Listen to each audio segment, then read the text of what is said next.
Mahatma Gandhi, the man behind India's independence, led countrywide mass movements, survived severe fasts, went to jail and showed no signs of fatigue. How did he do all this?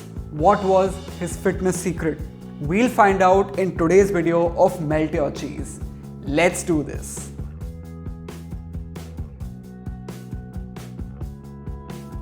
According to French writer Romain Ronald, Mahatma Gandhi's body structure was small and weak, but he never showed any signs of fatigue and he was completely tireless. Mahatma Gandhi achieved all of his feats majorly because of his diet and exercise in the form of walking. If I talk about statistics, then on an average, Mahatma Gandhi walked 18 kilometers every day for nearly 40 years during his campaigns from 1914 to 1948. And it is estimated that he walked nearly 79,000 kilometers, which is equivalent to circling the earth twice. And just for information, as per the World Health Organization or WHO, walking 8 to 10,000 steps a day is recommended to stay healthy. It's not that Gandhiji only walked from 1914 to 1948. He adopted the practice of walking early on in his life while studying law in England from 1888 to 1891. Then when he came back to India to practice law, he used to walk to the High Court for 45 minutes and did not prefer taking any other form of transport. He used to walk regularly even in South Africa, and he walked approximately 35 miles or 56.3 kilometers for his first Satyagraha movement over there. Now there are 4 things which he did in terms of making food choices, because of which he was way ahead of his time. Point number 1, Gandhiji was a vegetarian and he also stayed away from refined sugar, but he loved fruits. Point number 2, he took very little salt in his food, as according to him, our bodies get adequate amount of salt from the vegetables we consume. Point number 3, he did not consume cow and buffalo's milk, but he consumed goat's milk for health reasons. And point number 4, he avoided processed foods and ate raw foods instead. And Gandhiji just had 3 meals a day, breakfast, lunch and dinner, as according to him the digestive system also needs rest, and hence it's not recommended to consume small meals all the time.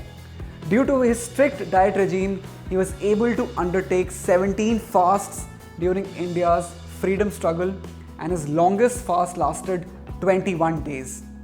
For the Dandi March, Gandhiji, who was more than 60 years old then, walked 386 kilometers in 24 days from Sabarmati Ashram in Ahmedabad to Dandi on the coast to break the salt law.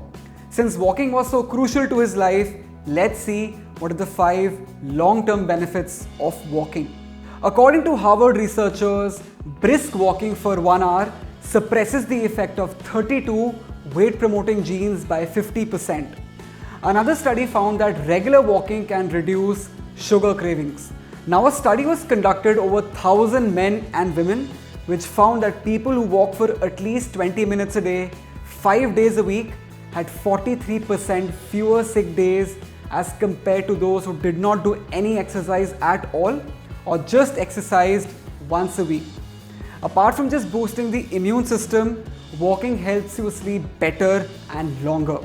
Now, any form of physical activity will bring down the risk of cancer and death and will help promote a longer life.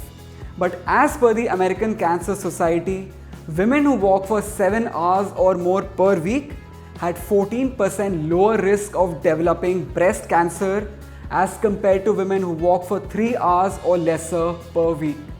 And since walking also improves the metabolic rate, it automatically brings down the risk of death by heart diseases and diabetes. Exercise promotes the release of feel-good hormones or endorphins. The same is true with walking. Regular walking promotes the release of endorphins, which bring down the tension, depression and anger, automatically improving the energy levels. Walking essentially engages the 4 main leg muscles, which includes the quads, hamstrings, glutes and calves, and works them out, toning them in the process.